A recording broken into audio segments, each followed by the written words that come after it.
प्यार के असर पड़ल बा तो नैना में लोरबा भरल बा। डहक डहक के जिया तानी ऐसन रोगवा बढ़ल बा।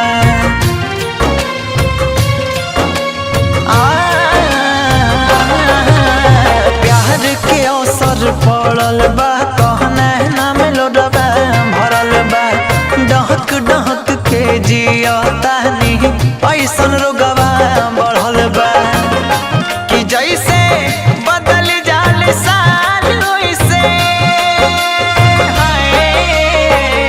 कि जैसे बदल जाल साल वैसे बदल जाते कुछ याद नया इत हो। हम पागल बन जाते कुछ याद नया इत हो। हम पागल बन जाते।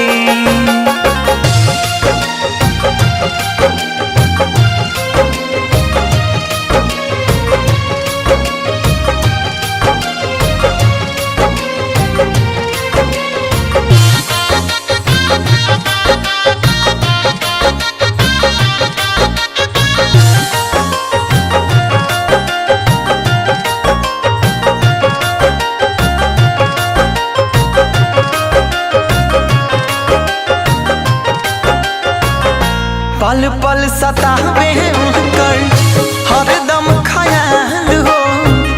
समझे न पाइने कैसा मोहब्बत के जाल हो। वो कहती थी कि साथ निभाएंगे हम, साथ जिएंगे साथ मर जाएंगे हम। अब हमारी मोहब्बत में क्या हुआ मेरी जान, ये सारी महफिल में गा के बताएंगे हम।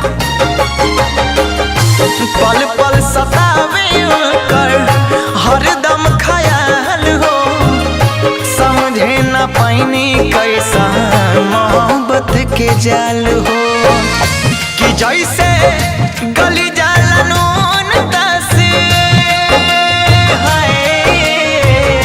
कि जैसे गली जाला नून दस गल जाती कुछ याद नया इत हो। बन जाती कुछ याद नया इत हो। हम पागल बन जाती।